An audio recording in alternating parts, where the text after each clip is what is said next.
Good evening, everyone, and welcome. It is our delight that you are joining us this evening, alumni and friends of Woodsworth College. My name is Sophia Datsuk, and I'm the president of the Woodsworth College Alumni Association. Although this is an online event and we are not at Woodsworth College grounds, we are here as a community within the University of Toronto. And so we would like to begin with the acknowledgement of traditional land. We wish to acknowledge this land on which the University of Toronto operates. For thousands of years, it has been the traditional land of the Huron-Wendat, the Seneca, and the Mississaugas of the Credit. Today, this meeting place is still the home to many Indigenous people from across Turtle Island, and we are grateful to have the opportunity to work and gather on this land. On the agenda for tonight, we will hear introductory statements from each of the speakers, followed by a conversation moderated by fellow WCAA Director May Chuan to discuss tonight's topic, wrongful convictions in Canada. The panel discussion will be followed by a Q&A session, so please submit your questions and comments in the Q&A box below, and we'll get to it at the end of the panel. We are thrilled that we are here for the first Alumni Cafe event of the year, and it is only fitting to start with a topic closely connected to Woodsworth College and one of its affiliate faculties, the Center for Criminology and Socio-Legal Studies. Also, the timing is right. International Wrongful Conviction Day just passed on October 2nd. It is a day to raise awareness of the causes and remedies of wrongful conviction and to recognize the tremendous personal, social, and emotional costs of wrongful conviction for innocent people and their families. During my undergraduate studies in criminology at the University of Toronto and my volunteer work at Innocence Canada, I learned a lot about wrongful convictions in Canada, and I am very pleased that our board put together this event for our alumni. Both speakers are renowned for their tireless work, and we are very fortunate to have them both with us tonight. I will now introduce the speakers. Mr. Ron Dalton is the co-president of Innocence Canada. He was convicted on December 15, 1989 for the murder of his wife, Brenda Dalton, who died on August 16, 1988 in Gander, Newfoundland. He was found guilty of second-degree murder and sentenced to life imprisonment with no possibility of parole for a minimum of 10 years.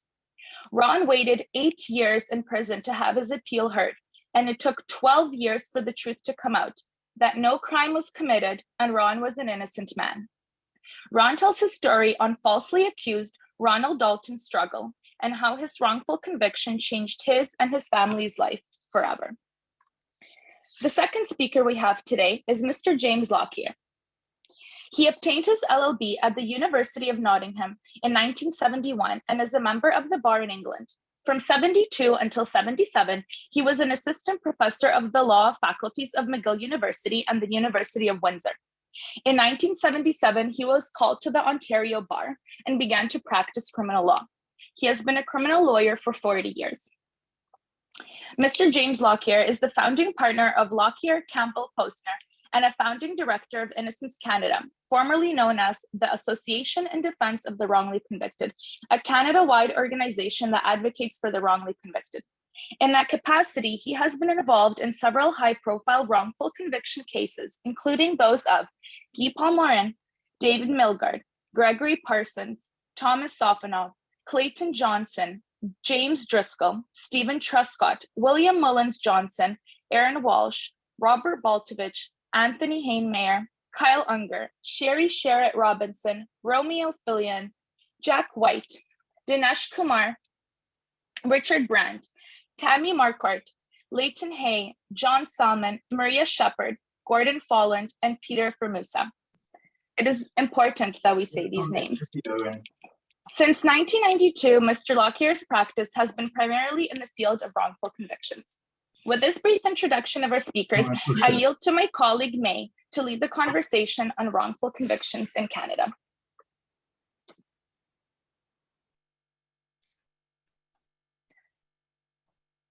Thank you, Sophia, and welcome everyone. Just a brief introduction about myself. I graduated from Woodsworth College in 2016 with Bachelor of Commerce. It is my pleasure to host tonight's panel. I know we have tons of material to cover, so let's cut to the chase. We'll commence with the speaker's opening statements, and then we'll start the panel discussion. Mr. Dalton Would you please share your opening statement with us? Thank you, May. Thank you to everyone watching this evening. It's nice to speak to people who are interested in the cause that we spend so much time working on. The brief bio that Sophia read kind of summarizes the horrible events of August 1988, when my wife began to choke at home. We rushed her to the local hospital a couple kilometers away. Unfortunately, in mid-August 1988, the emergency room was under the charge of a student doctor from Ireland who had never performed an intubation in a live patient. He had practiced on cadavers a couple of times. When we got to the hospital almost at midnight, he was faced with the difficult decision of whether to attempt his first intubation on a live patient or to wait and call in the anesthesiologist, who would be better trained and would normally be the person doing that procedure in a small rural hospital in Newfoundland. He decided, in the interest of time, to go ahead and attempt the intubation. And I say attempt because it turns out that he did not get the breathing tube into her airway, but he put it into her esophagus, leading to her stomach. He then proceeded for an hour and 15 minutes to pump air into her stomach after this tube had been sealed in place with a little rubber cuff. A couple of the RNs in the room at the time stopped him and said, "This doesn't look like it's going right. Her stomach is becoming distended." He would stop the CPR procedure, get a stethoscope out and say, "No, I can still hear air going through the tube. Everything is fine." The upshot of it was that an hour and 15 minutes after he got to the hospital, I was told that my 31-year-old wife, they were not able to revive her and that she had passed away. I was a 32-year-old bank manager back in the day, and we had 3 small children waiting at home. So I went back to the house, sat up all night trying to figure out how I was going to tell these 3 children that their mother had passed away during the night. Thought that that had been the worst moment of my life, and it was. But a close second came later that day when the police officers showed up at my house, and later, once they had a hospital pathologist, not someone who was board certified or had any forensic training, do an autopsy, during which he called the emergency room doctor down, the student doctor down, showed him that the breathing tube was in the wrong place, but still somehow determined that this had been a strangulation, not an accidental death, aided by the medical misadventure at the hospital. So at the end of the autopsy, this chap told the police that they better go talk to the husband, which they immediately did. They took me into custody about midnight, 24 hours after my wife arrived at the local hospital. And before the sun came up, then I had been arrested and charged with second-degree murder. So the first event was the worst. I had my biggest loss when my wife passed away, but followed very shortly after, it got compounded by the reality that I was going to be charged with a murder that had not occurred. Now, in the small town Gander had never had a murder trial. The town itself had been created during the Second World War as a location to train pilots to go into the battlefield in Europe. And during the time between the mid-40s when it was created and 1988, there had been one murder in town 5 or 6 years before my wife died, and it was so sensational that they moved it to another town. So mine was actually the first trial in that town. It came about because the pathologist didn't really know his arse from his elbow, I think is the way one of the experts put it. And the poor emergency room doctor wasn't properly trained and attempted a procedure that was ultimately unsuccessful. It was also compounded by the fact that we had a judge who had never conducted a murder trial. I was represented by a lawyer, QC that he was, who had never conducted a trial in front of a jury. So in those circumstances, the Crown called the pathologist who had conducted the autopsy. He testified, of course, that he thought this was a homicide. For the defense, we brought in a board certified forensic pathologist from Philadelphia who had done a couple thousand autopsies and a couple hundred strangulations. And he testified that this simply was not a case of strangulation. It was not even a crime. But at the end of the day, the prosecutor looked over at the jury and said, "Who are you going to believe? The local guy who did the autopsy or the hired gun who looked at a few pictures?" The upshot was that I was found guilty and sentenced the same day to a life sentence with a 10-year minimum to serve. There are no federal prisons in Newfoundland nor in Prince Edward Island, where my wife and I were from. So while my children were being looked after by my sister and her husband and our extended families on Prince Edward Island, I spent the next 8.5 years in a maximum security prison in northern New Brunswick, trying to arrange an appeal of my conviction. My first lawyer said he would attend to the appeal. It took a couple of years for transcripts to be provided. Back in those days, they're all being done manually. And then he kept the file for 2.5 years after that before sending me a quick little note saying it was, I think his words were, it was becoming increasingly difficult to find the time to work on your appeal, and you might be better served to find someone else. My sister's a little less sympathetic. She says when the money ran out, so did my first lawyer. So I had paid over $100,000 in legal fees for my first trial. And of course, I was broke by the time I got to prison. So I was relying on legal aid to fund somebody who wasn't all that keen on it. It took me another 1.5 years to find a lawyer who would carry the appeal. This guy did a bit of work, did some background work, did a bit of research, and made a lot of promises, but never actually got around to filing the appeal or meeting with me. And at the 7-year mark, I was eligible for day parole. I went up on the parole board just to get rejected, to have that on the record, along with everything, other scrap of paper and decision that I had hoarded over the years through the various riots and fires and fun things that go on in maximum security prisons in an 8.5-year period. But at the end of that parole hearing, I actually filed my own appeal factum with the Court of Appeal. Very half-assed effort. It wasn't very professional. I had married together some of my own research, some of the drafts that the junior lawyers in firms that were representing me had done. They were horrified when they saw what I filed in court. In fact, one of those junior lawyers contacted me and said, we have a guy in our building who does a lot of appellant work. Our firm is breaking up in large part over the way your case has been handled. Would you like to speak to this guy? And I said, sure, have him call me. I was aware of Jerome Kennedy by reputation, at least. And he arranged for me to move back from the federal penitentiary in New Brunswick back to Newfoundland for 6 months so I could see him on a regular basis. We could work together on putting the appeal factum together. We filed that, and I got a unanimous decision overturning my conviction in May of 1998, 10 years after my wife had died. Now, I had been out on bail for 15 or 16 months after I was arrested, but I was still incarcerated for 8.5 years at that point. The only catch was when they overturned my conviction, they ordered a retrial. The original trial took 6 weeks. The retrial took 9 months. The 6-week trial was considered long by Newfoundland standards in the day, and the 9-month trial was setting records. But we literally, and I say we, Mr. Kennedy representing me, went around the world speaking to all of the world leading experts, the Sir Bernard Knights and the people who actually wrote the forensic textbooks. And I think we consulted 9 of them, every one of whom gave the opinion that this was not a homicide case.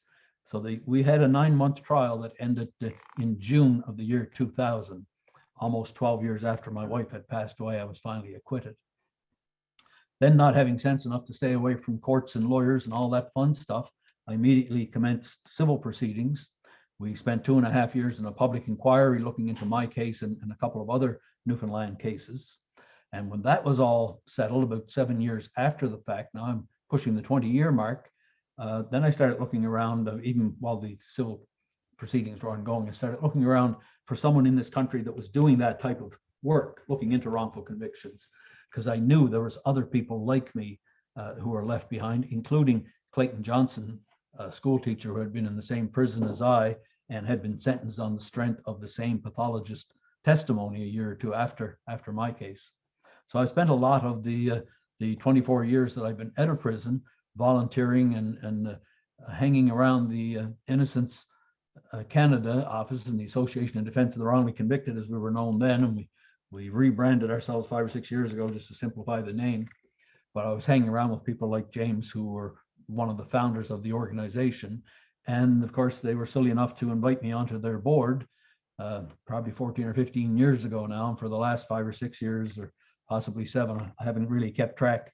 I've been one of the co-presidents of the board, and in the last 30 years, we've had a couple dozen exonerations, not including my own. The Innocence Canada was not really involved in mine, other than they intervened at the public inquiry. So that's how I came to be sitting next to James on this screen this evening, and we work on the same type of things. We come at it from completely different perspectives. I can sympathize and empathize with what the men and women who have been wrongly convicted have gone through. I've met most of the wrongly convicted individuals in this country who have been set free. So it's a little bit of satisfaction for me every time I get to walk someone out of a courtroom or out of a prison. So it's the reason that we do what we do. But now I'll pass it on to James, and he can tell you how we do what we do. James? Oh, hello, everyone. It's actually nice to be back. I gave, I think it's called the annual lecture at Woodsworth College back in 1999 when I was a lot better looking. And I think actually the photograph of me you've used to advertise my role, my part in this event was probably taken back in 1999.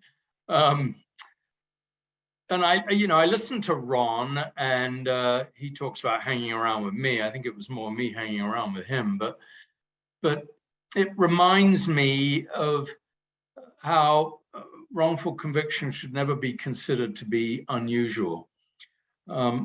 There are so many places where things can break down in the course of a criminal prosecution.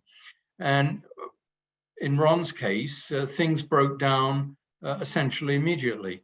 They broke down because the pathologist certified a cause of death of his wife as being homicide, and he was quite wrong.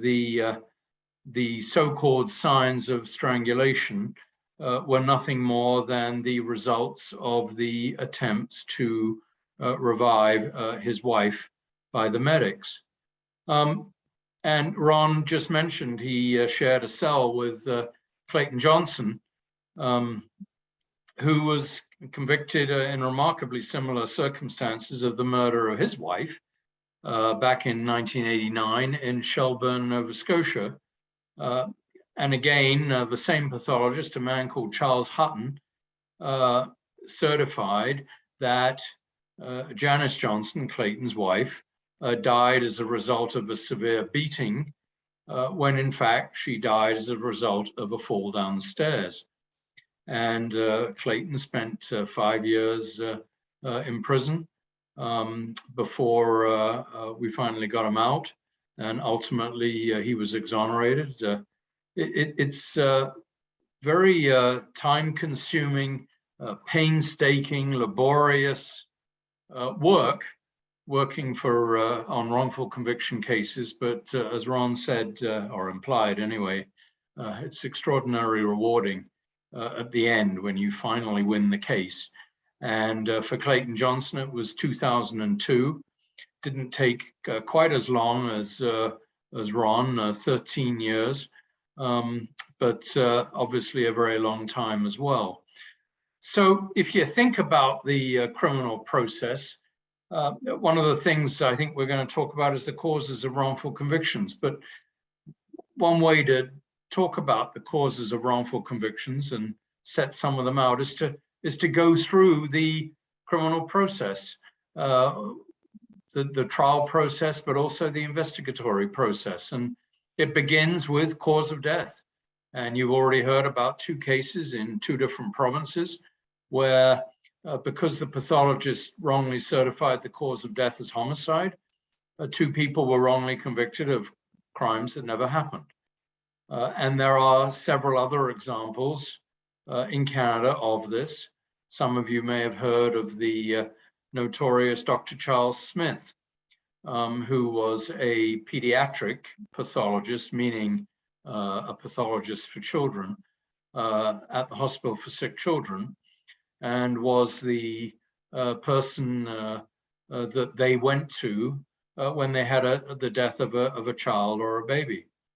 And Dr. Smith had this extraordinary habit almost of certifying natural cause deaths as homicides. And in these cases, what compounds the problem is, as in Ron's case, and indeed as in Clayton Johnson's case, is that it's almost inevitable that if it is a homicide in the death of an infant or a young child, that it's going to be a parent or a caregiver who's going to be have the finger pointed at him or her and ultimately be charged and, in the case of many of Charles Smith's cases, convicted. In fact, he was responsible for the wrongful convictions of 9 men and women, all of whom were caregivers for the children whom Smith wrongly said had died as a result of homicide. So that's sort of where things can start. And then, of course, you launch into the police investigation. And the police can very often rush to judgment in cases, just as pathologists rush to judgment. And the police can rush to judgment by adopting the view of the pathologist that this is a homicide. I mean, they usually will. The pathologist is supposed to be the person who knows. But the police themselves can rush to judgment in cases, particularly in the most high-profile cases, and particularly when a period of time has gone by and they have not found a culprit for a murder. Guy Paul Moran, charged with and wrongly convicted of the murder of Christine Jessup, who was murdered in 1984, is a good example of that. The police were investigating the case for several months. They had no luck, or they found no suspect, no viable suspect. And then they ran into Guy Paul Moran, who happened to live next door to Christine Jessup. They decided that he was a strange person. Strange meant killer, and things just went off the rails from there on. David Milgaard, much the same. David Milgaard was charged with and convicted in the murder, the 1989 murder of Gail Miller, a nurse in Saskatoon. It wasn't until May, some 4 months after Gail Miller's murder in January of 1989, that the police became aware of David Milgaard, that he'd gone through the city that morning. And so he suddenly became the suspect. And the next thing is he's charged, and it took 23 years to show that the police had charged the wrong person, convicted the wrong person, and in fact, the right person in the meantime had been out committing more rapes of women in the intervening 23 years. And it in fact was 28 years before he was charged and eventually convicted of the murder that David Milgaard had served 23 years for. And then you move on from the police, you move into witnesses. Witnesses can be unreliable. They can be unreliable because they make mistakes, or they can be unreliable because they're perjurers or liars. And both types of witnesses have caused wrongful convictions in Canada. We may talk about some of them later on.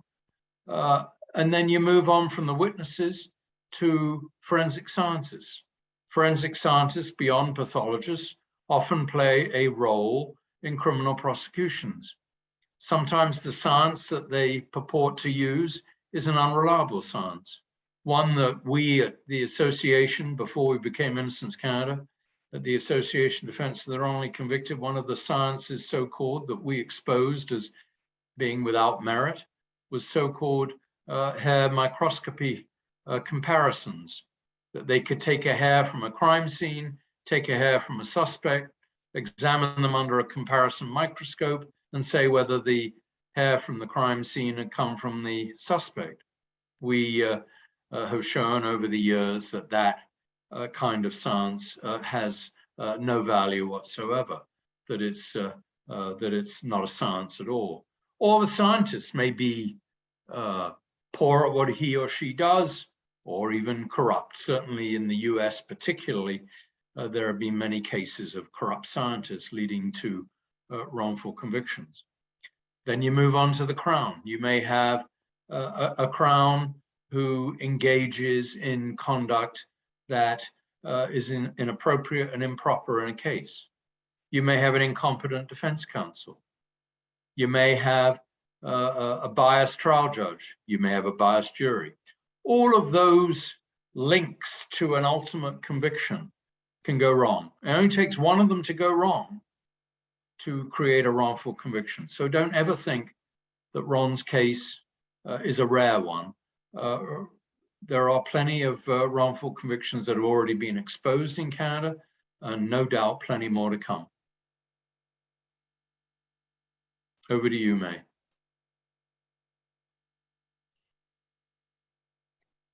Thank you, Mr. Lockyer.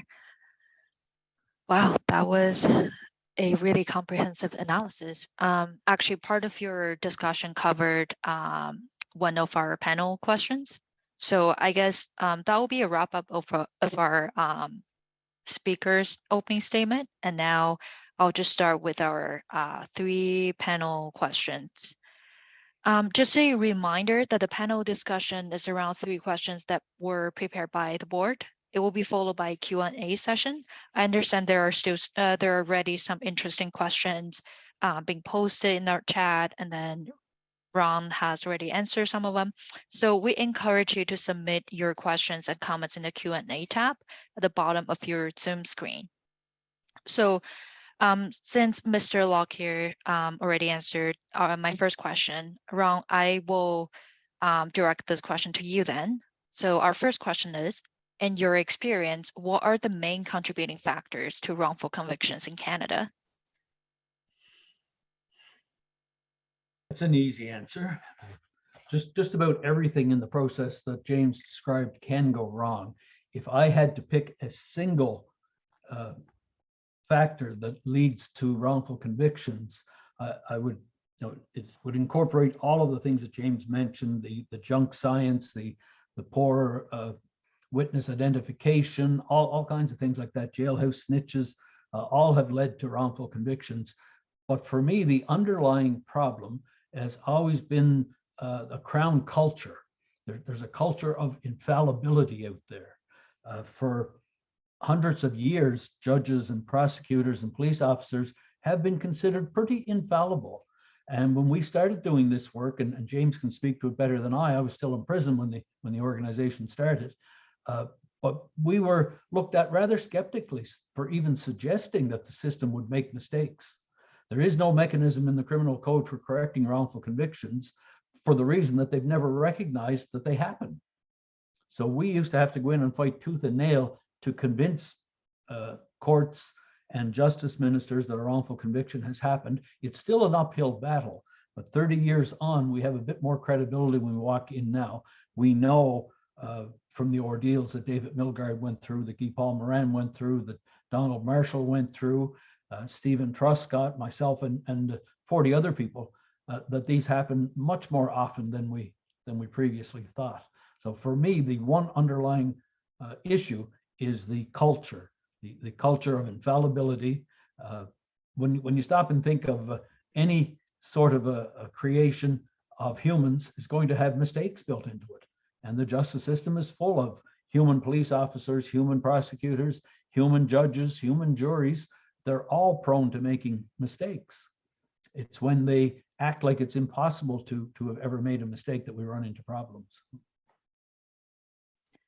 Let me tell you an example, if I may, of a wrongful conviction that I've always found very striking. It's about a man called Anthony Hannemeyer. One day in the summer of 1987 in Scarborough, a single mother and her daughter, her 15-year-old daughter, lived together in a bungalow.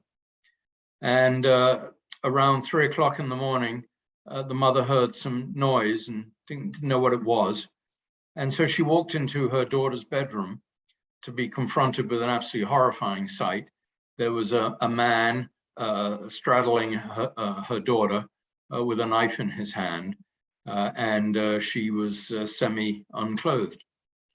And she screamed, and the man got up and rushed out of the house and escaped. No one knew who it was, but there was some workmen in the area who were digging up the road at the time. So they became, the mother suggested that maybe it was one of these men, because they had observed that this was a home with just two women living in it. And so they investigated the workmen, and they found that one man who was on the work detail in particular, to some degree matched the description given by the mother of the attacker, in particular that he was blonde, had blondish hair. So they put his photograph into a lineup, and she identified this man, and this man was Anthony Hannemeyer. By the time of his trial in 2019, there was no other evidence other than the mother's identification. She had already testified at a preliminary hearing, and she was a very good witness. She was the kind of witness that a jury would be very likely to believe. And she was quite certain, absolutely 100% certain, that Anthony Hannemeyer was the man that she had seen in the bedroom that morning, that early that morning. And so when his trial came up in 2019, Anthony Hannemeyer was advised by his lawyer to plead guilty. He was told, if you plead guilty, you'll get 2 years less a day. The judges agreed to that. If you continue to take it to trial, you'll get probably get somewhere between 8 and 10 years. So Anthony Hannemeyer pleaded guilty. And that was the end of that. Served his sentence. And as far as he knew, he was never going to hear another word about it. And then some 20 years later, or 15 years later, in the early 2000s, Paul Bernardo, of whom you may have heard, a well-known serial murderer in Ontario of young girls, contacted the police from the penitentiary and said that he wanted to confess to some crimes he'd never been charged with. So the police went to see him in Kingston Penitentiary, and one of the crimes he confessed to was what turned out to be Anthony Hannemeyer's crime. He described the events. He was asked to give any identifying features to help the police ascertain where this crime had happened. And he remembered the license plate of the car in the driveway, because Bernardo's girlfriend or whatever, her name was Carla. And he remembered that the license plate of the car was car, K-A-R-K-A-R. So the police were quickly able to identify the crime and realized that, my God, someone has already been convicted and served 2 years less a day for this crime. Having come to that realization, they did absolutely nothing about it. And it was purely good fortune that I became aware of Bernardo's confession to the crime, because I was working on another case where I was alleging that Bernardo was the real culprit. And I got disclosed to me this story that I've just related to you. And because Mr. Hannemeyer's name was unusual, I was able to locate him. He was now living in London, Ontario. I called him up, told him what I had, and asked him if he'd like me to do something about his case. And he said, you bet. He said that this case has haunted me. Guilty of sexual assault, having pleaded guilty to it, I've never had been able to claim it was not true.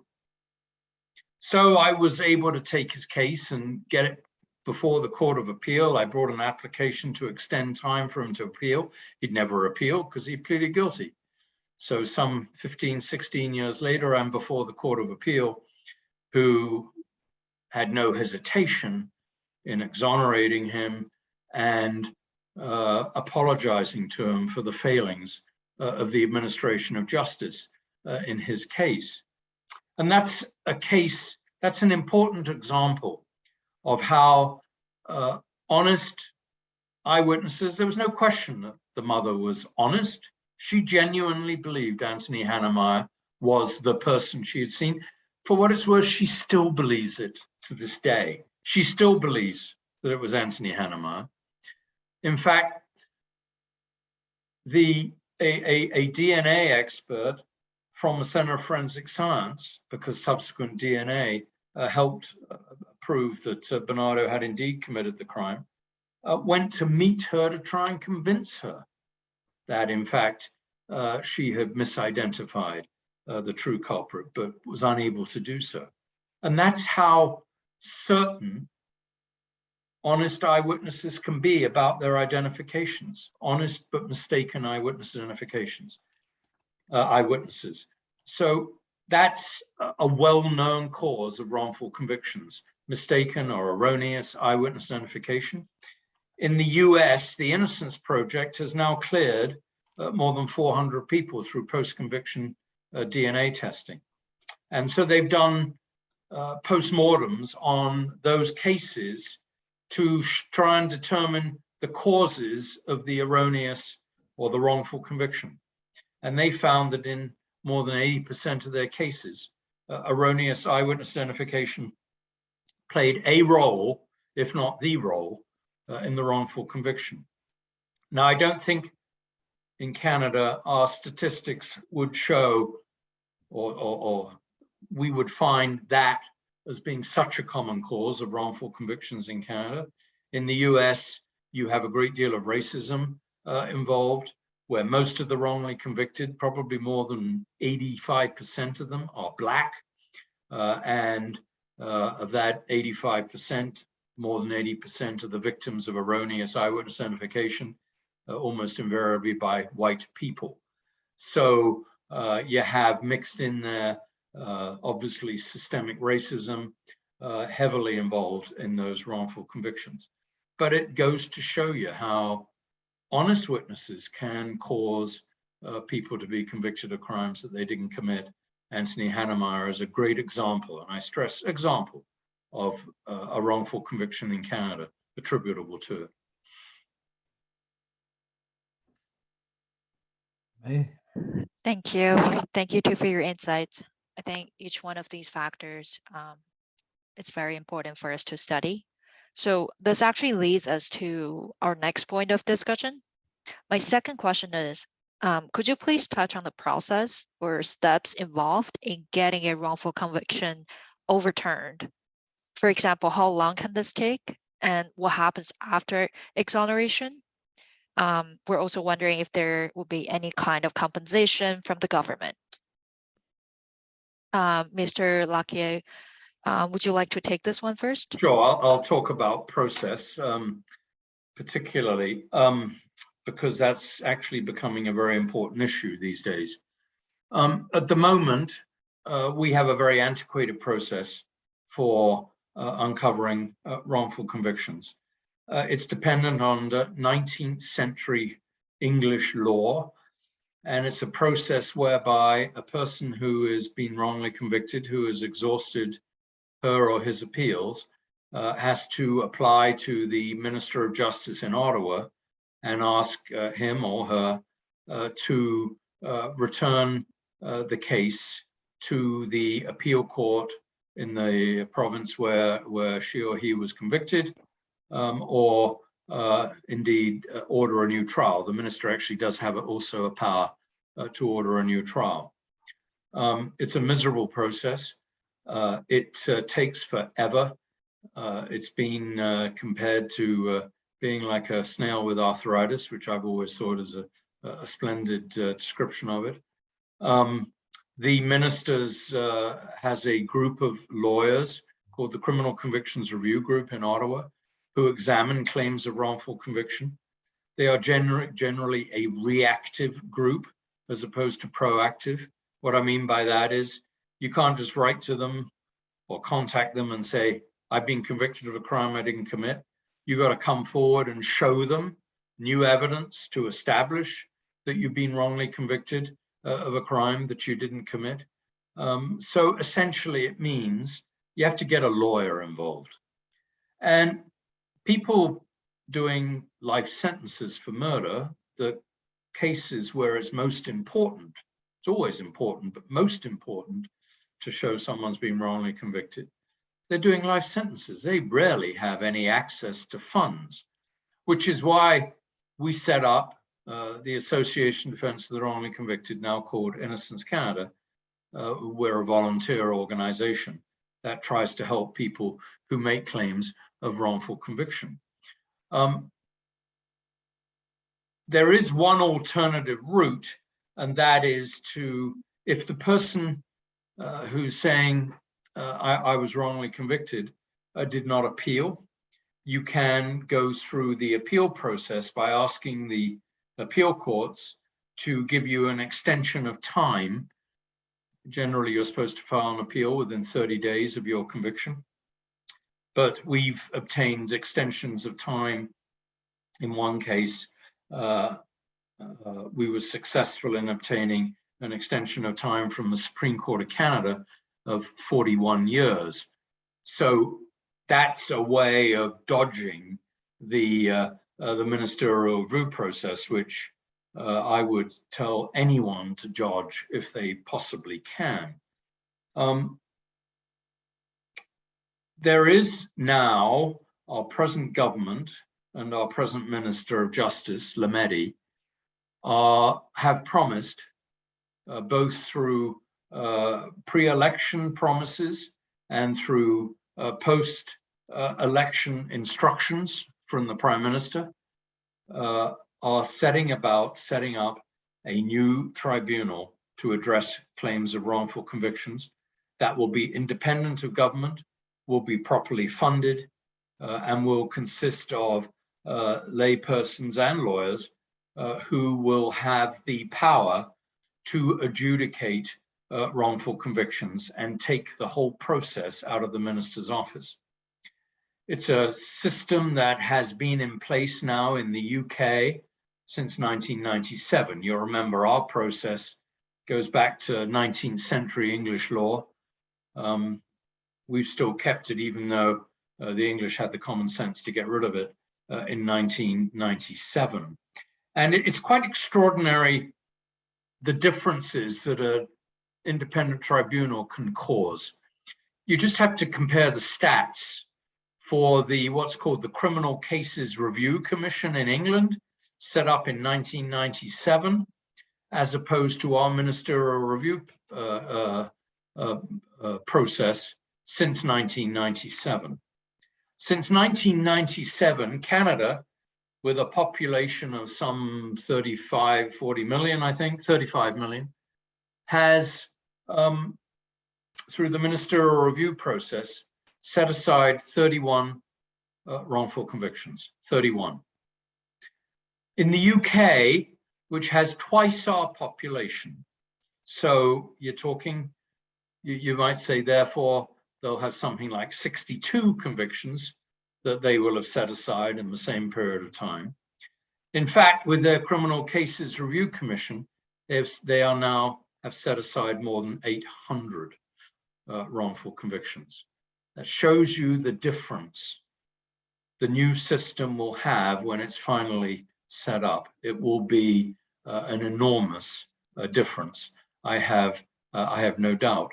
And the English brought in the system because they realized that their Home Secretary, or what we call Justice Minister system, was entirely unsatisfactory. It had been proven to be as such. Back in the 70s and 80s and early 90s, there were a whole bunch of wrongful convictions in the United Kingdom, and particularly in England, of Irish people, both women and men, wrongly convicted of carrying out bombings on behalf of the Irish Republican Army on the what was called the mainland, meaning in England itself. And they were vicious bombings, lots of people killed, and they became known by where they occurred: the Guildford bombing, the Birmingham bombing, and other bombings as well.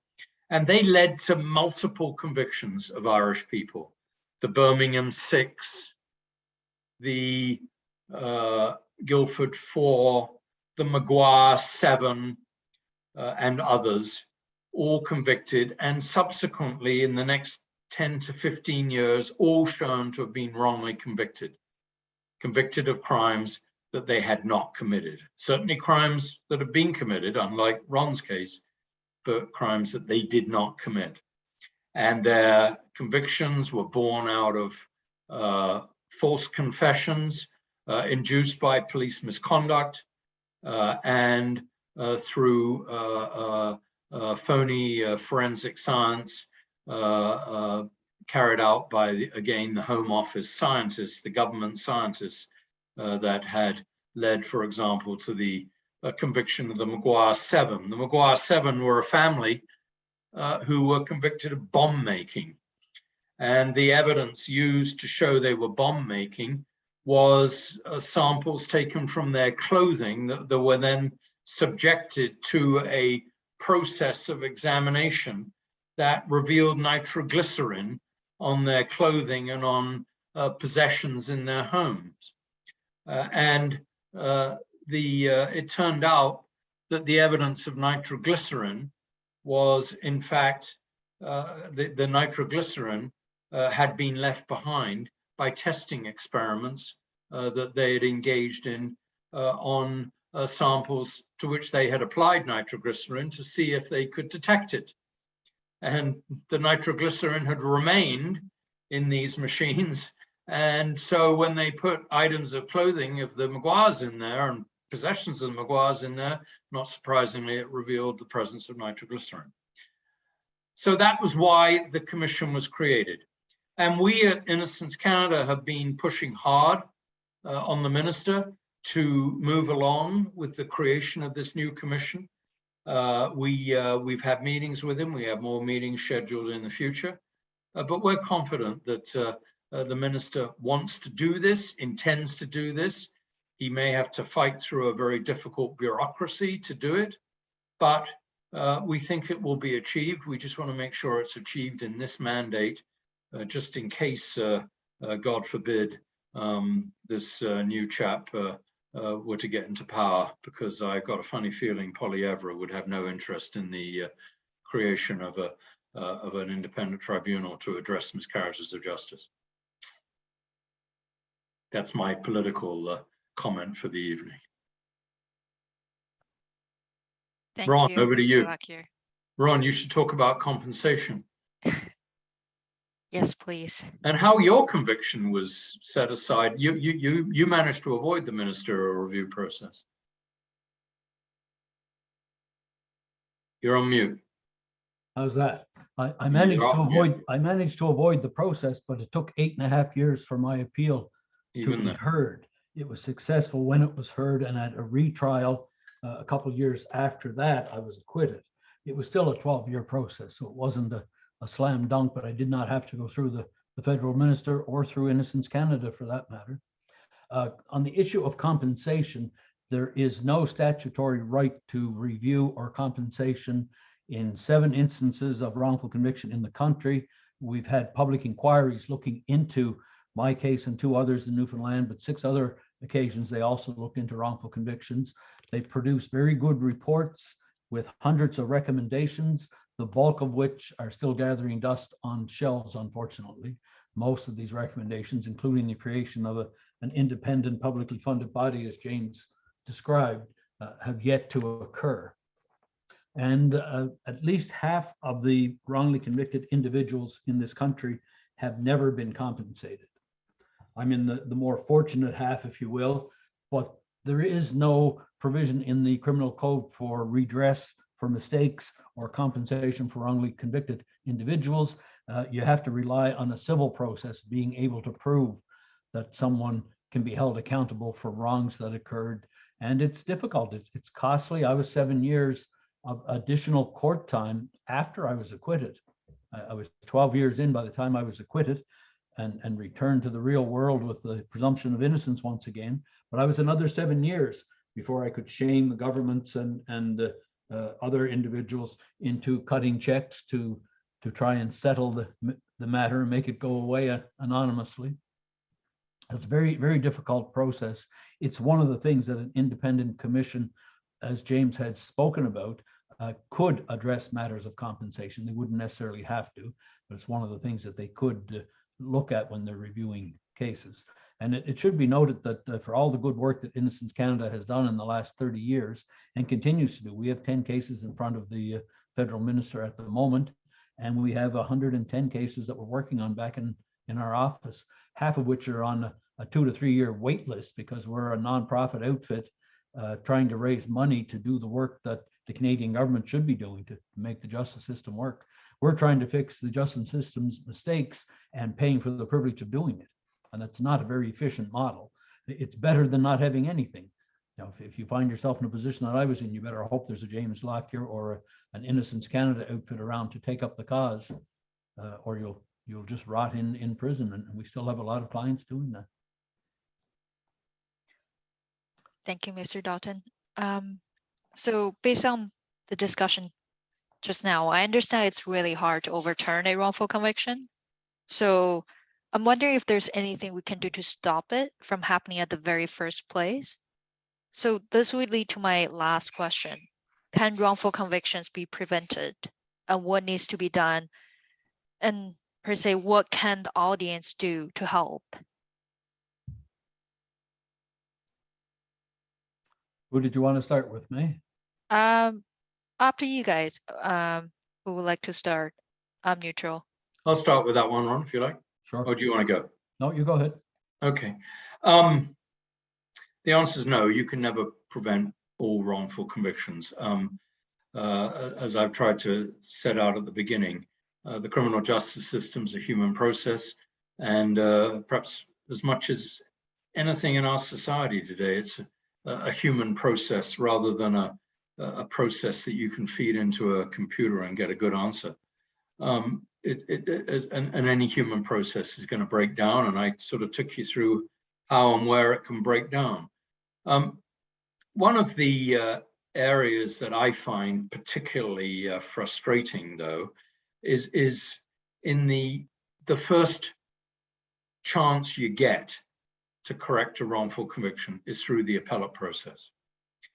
And how many times have I heard in my career working in wrongful convictions that, well, he must be guilty or she must be guilty because she was convicted by a jury and the appeal court upheld the conviction, and so did the Supreme Court of Canada.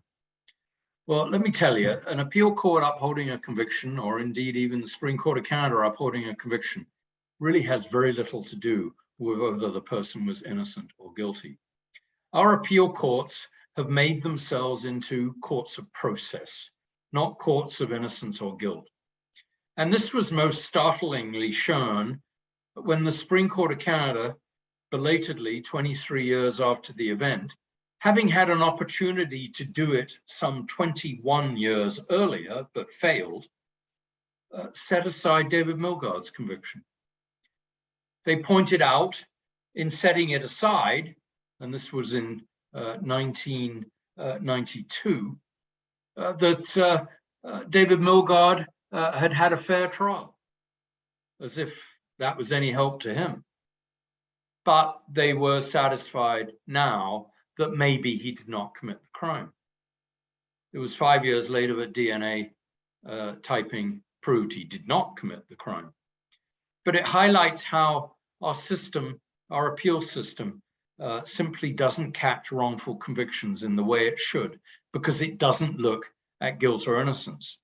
And recently, just 2 years ago, this became particularly clear because appeal courts have only give themselves the power to enter an acquittal on an appeal if they're satisfied the verdict, and the words they use are, the verdict was unreasonable. And a verdict's only unreasonable if you look at the trial record and you can't conjure up somehow evidence of guilt. If you can conjure up evidence of guilt, a verdict's not unreasonable. And the case that they rely on for that principle is the case of a man called Thomas Yebbes. Thomas Yebbes was convicted in British Columbia after the death of his children in 1979, 2 adopted children, when a fire consumed part of his house, and in particular their bedroom. They died in their bed. And Mr. Yebbes was a single father, and forensic experts got it as wrong as you could imagine. they said, first of all, the pathology was that the two children had been killed before the fire was set. The second expert, a fire forensic expert, said the fire was set with an accelerant. In other words, it was an intentional fire. The third expert, a toxicologist, said that because the children had no carbon monoxide in their lungs, and because they had no carbon monoxide in their lungs, they couldn't have been breathing while the fire was consuming them. And on that basis, Mr. Yebes, who to everyone was a wonderful single father, loved his adopted children, was devoted to his children, was convicted of 2 counts of homicide and sentenced to life imprisonment and spent more than 10 years in prison for a crime, here we go again, a crime that never happened. It wasn't until 2019, that his nephew went to law school at British Columbia and immediately got into the UBC Innocence Project and said, I want you to work, or I want to work on my uncle's case because I know he's innocent. And the Innocence Network or Innocence Project pulled together experts in pathology, toxicology, and retired fire marshals, all of whom said that the evidence given by their respective professions at Mr. Yebes' trial was rubbish, was nonsense. That in fact, the children did die in the fire. The fire wasn't caused by an accelerant, but resulted from natural causes. One of the children likely playing with a lighter. And the fact they didn't have any carbon monoxide in their lungs had nothing to do with whether they died in the fire or not. And Mr. Yebes, finally in November of 2020, was cleared. And yet that case is still used. I can tell you it is because I've heard it used in my own cases in the Court of Appeal, is still used as a measure for whether or not the Court of Appeal will ever intervene in a case of guilt or innocence. It's still used as a reason not to intervene. And I always point out, to no avail, I fear, that the court's being asked to rely on the case of an innocent man who was convicted of the homicide of 2 of his adopted children who were aged only 4 and 5 at the time. Dastardly crimes if he had committed them, of course, but wrongly convicted of them. So that's a place where we have been advocating at Innocence Canada, the minister, to change the rules, to change the law, to tell the Court of Appeal that if, and the Supreme Court of Canada, that if they have disquiet about a conviction, or as the British call it, a lurking doubt about whether a conviction is a good conviction, they have the power to overturn it, because right now they don't. Ron. I would simply add that the answer to the question, can wrongful convictions be prevented? In my view, is no. I think human beings will always make mistakes. I think the real mileage is in correcting them faster, recognizing that they exist, finding a mechanism, and coming up with a better way than relying on a bunch of volunteers, such as Innocence Canada have been doing for the last 30 years, trying to raise money at bake sales to correct mistakes made by provinces with very deep pockets. You know, it's not a level playing field by any means. I think what people can do generally, students, young lawyers, practitioners starting out, is apply the scientific method. Disprove everything else, and what you're left with will be the truth.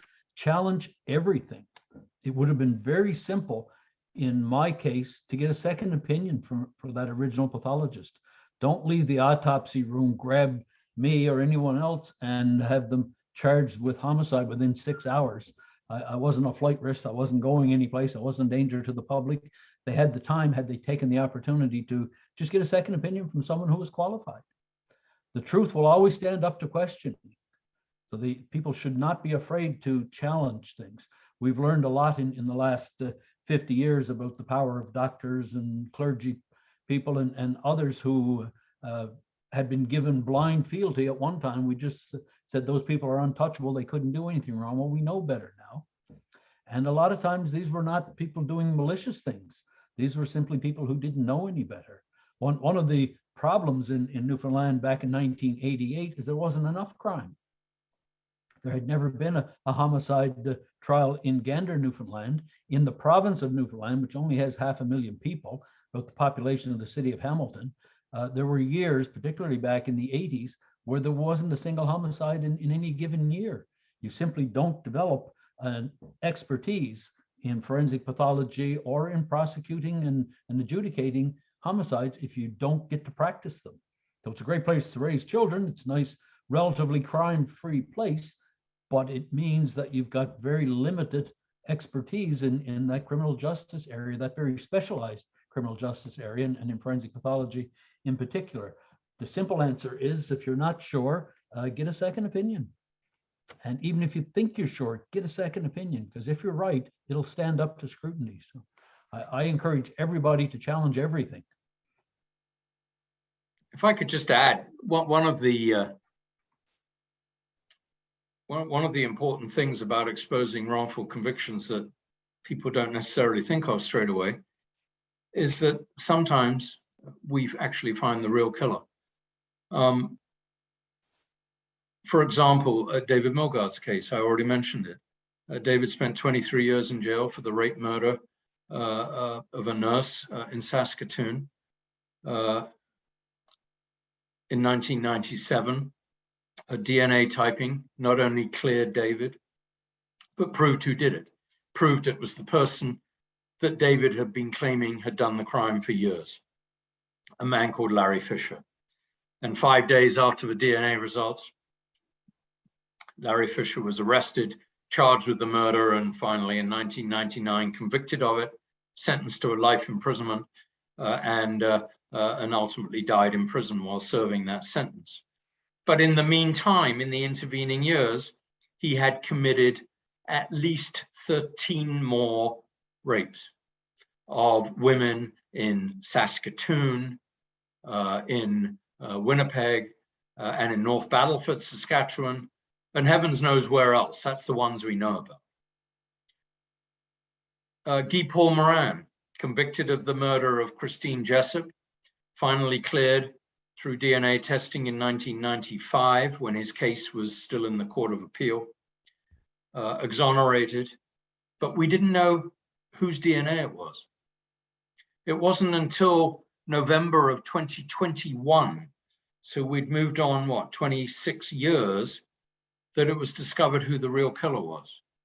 And the real killer, it turned out, was someone who was close to Christine and had not been investigated at all by the police, but should have been back in the early days.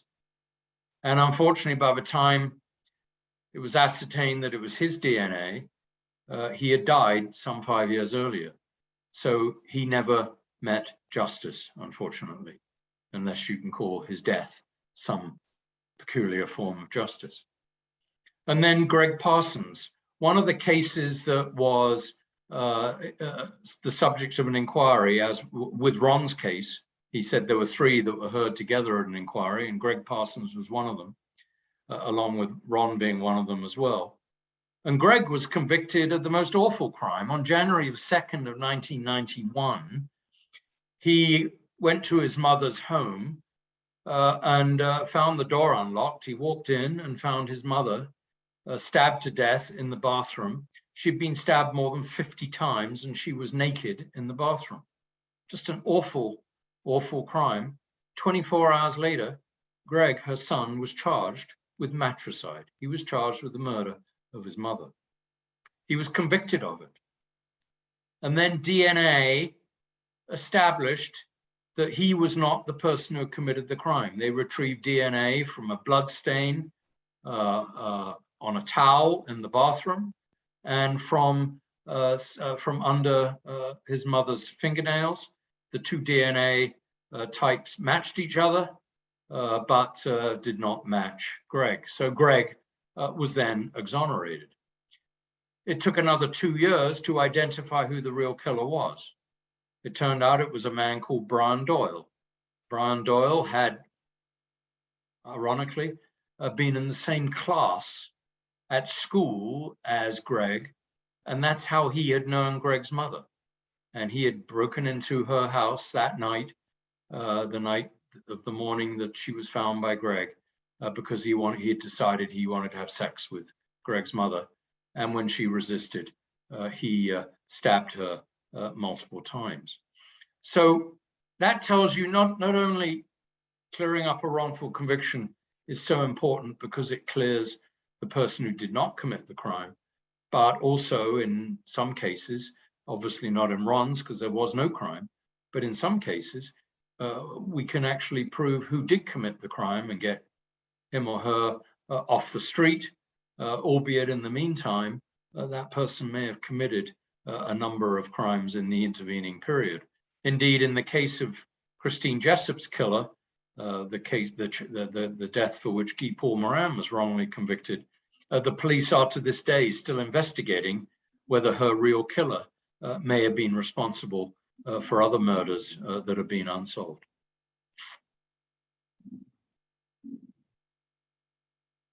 Thank you. Thank you to our panelists. I think this will conclude the panel discussion for tonight. We'll now move on to the Q&A section.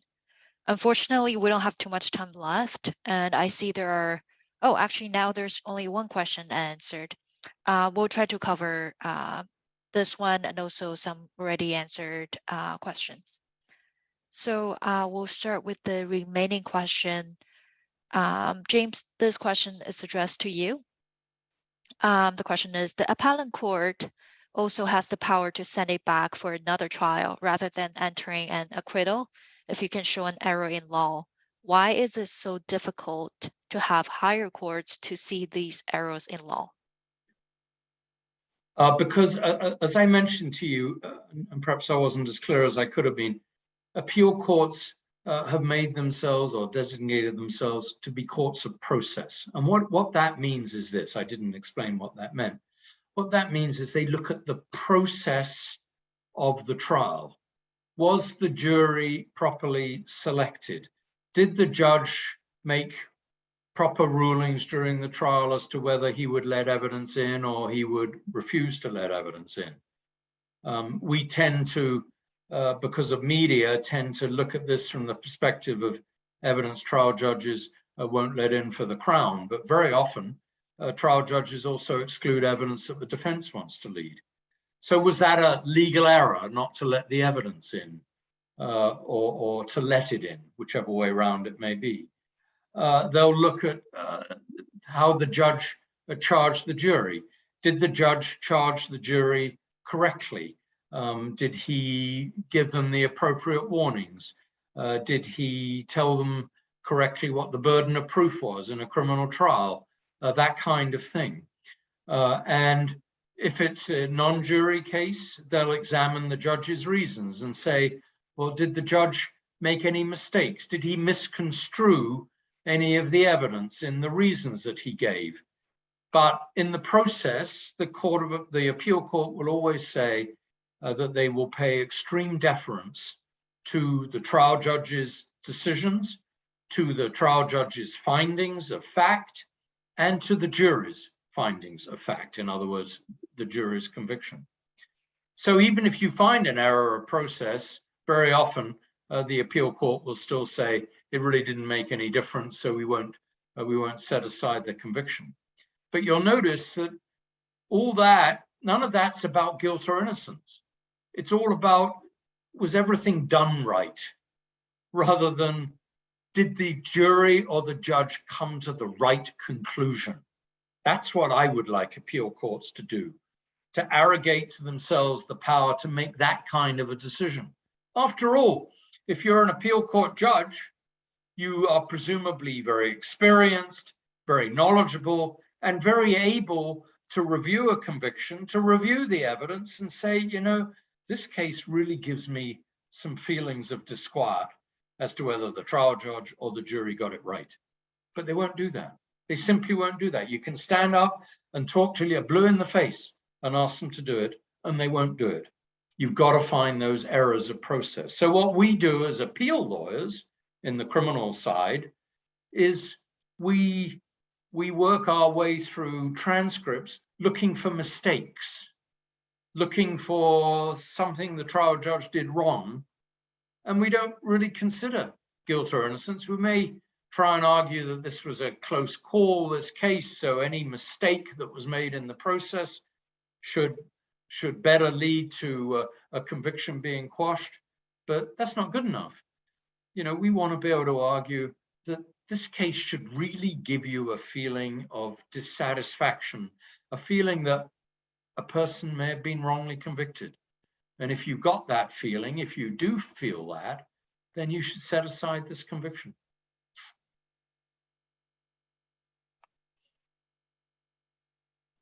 Thank you, James. There are 3 questions and answered. Actually, I got one question from Sophia. This is addressed to Ron. I would like to read it out. Can you talk a little bit about life after exoneration? How was the process of reintegrating into your small community? Were you able to find a job, housing? I believe there are countless challenges that wrongly convicted individuals face, even when their name is cleared in the criminal court. For starters, the criminal court is much different than the court of public opinion. And that works to your advantage sometimes and your disadvantage other times. There was a lot of people in my community that always thought I was innocent and treated me quite well. But 24 years after I've been exonerated, I can still turn heads in the local grocery store every once in a while. Someone will do a double take, and you know that not everyone is saying that poor guy went through a terrible ordeal. Some of them are actually thinking that's the guy that got away with murdering his wife. So in my particular case, I had a couple things going for me. I had a white collar background. The prison that I was in had 4 people with university degrees. Myself, Clayton Johnson, who had been a school teacher, and 2 staff members, 1 psychologist and 1 person teaching down in the penitentiary school. It was a very poorly educated area we were in. It was kind of the backwoods of northern New Brunswick. So when I was let out of prison, wrongly convicted people, the door opens for them and they say, "Git, have a nice life." Had I been guilty, I would have eventually got a parole. I would have gradually been released back into society, gone through a halfway house, had some programming and supports there. But as a wrongly convicted individual, there's just an abrupt opening of a maximum security door in the side of a prison wall and saying, "Here you go." Now, I was fortunate enough that I had a lot of family support, and I had others. When I came to the Court of Appeal to be released on bail, when my appeal had been successful, there was a couple of people I had met in prison showed up. One guy had a place for me to stay when I got out. The other guy was offering me a vehicle to use for a couple of weeks. These are just people that I had happened to help out a little bit when I was inside, and some of those people actually rallied around. But for me, the biggest thing was I had family there to catch me.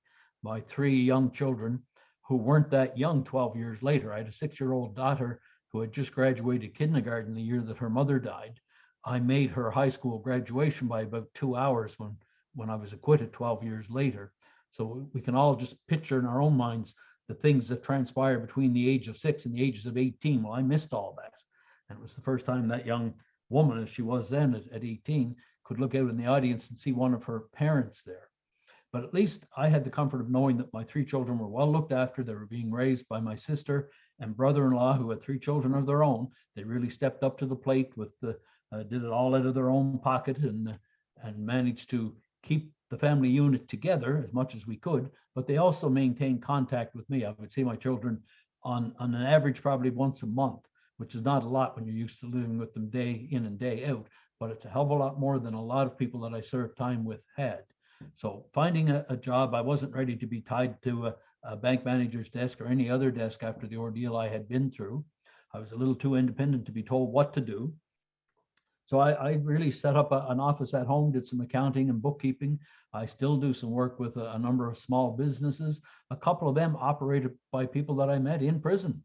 who have decided that this life of crime thing wasn't paying out that well, and perhaps they could use somebody like me to keep their books straight a little bit, keep the government off their back, and make a legitimate living rather. Well, one aspect of Ron's case he hasn't mentioned, I just thought I'd mention, it's of interest, might be of interest, is, and it takes me back to one of our founding directors of the association Defense of the Wrongly Convicted, was a man called Reuben Hurricane Carter, who spent 20 years in prison in New Jersey for 3 murders he didn't commit. Hurricane was a former boxing champion, a black man, and a wonderful man as well. He died some 7 or 8 years ago. But after he was cleared by a court of appeal in New Jersey, 20 years after the event, he became friends with the judge who cleared him. And the same happened to Ron, one of the appeal court judges who quashed his conviction, became friends subsequently with Ron, which I always thought was really quite something. Thank you, Ron James. I think this would wrap up our Q&A session, and thank you everyone for your great questions. It seems that this evening could carry on with more discussion, but we'll have to end here. This event is recorded and the video will be published on our Alumni Association website. For the final remarks, here is Sophia, our president. Sophia, I'll hand it back to you. Hello. This has been a very wonderful and educational evening. It seems that we could carry on and on. You've kept us so intrigued and engaged throughout. Really, it has been such a great conversation. Mr. Lockyer and Mr. Dalton, we would like to express our utmost and sincere gratitude to both of you for taking the time to join us this evening. Certainly, it's a very important topic, and thank you both for sharing your experiences and insights. A special thank you goes to Wynne Warrer. In 1992, Wynne founded the Justice for Guy Paul Morin Committee, which in 1993 reconstituted and became the Association in Defense of the Wrongly Convicted, now known as Innocence Canada. And Wynne really deserves a special mention here today because among many of the hats that she wears and roles that she plays, one of the most important ones perhaps is she's the direct contact between the wrongly convicted and their families. So she really is the heart and soul of Innocence Canada. And I really want to thank her because without her, we wouldn't have access to these two great speakers that we had this evening. So thank you, Wynne. For our guests tonight, Woodsworth alumni, U of T alumni, friends of the college, thank you for joining us. If this is your first time at one of our events, we hope to see you in the future. I would also like to take this opportunity to express our thanks to Barbara Track, the Executive Director of Advancement, Alumni and Communications, and the amazing staff at Woodsworth College for helping us carry out all of our events and making all of this happen all the time. Also, thank you to Ben Wood, our technical support for tonight, for smoothly managing everything in the background. Before saying goodbye, I have two announcements on behalf of our Alumni Association. The annual Saul Goldstein Memorial Lecture is scheduled for October 27th. It's being co-hosted by us, and the title of the lecture is Strong Like Two People, a call of support of Indigenous leadership to bridge worldviews. It will be a hybrid event, so please check out the Woodsworth College website for more information and to register. Our second announcement is that we will be sending a short survey in the coming days, and it would help us immensely if you could take a minute or two to fill it out. We would love to hear from you so we can better tailor our events to you. And I think I can speak on behalf of Ron and James. Please check out the Innocence Canada website. Please get involved as much as you can. And I'm sure that their inboxes are open to any questions that you have or any involvement that you want to take. And with that, that concludes our evening for this evening. Thank you, everyone. Thank you again, Ron and James, and we hope to see you again in the future.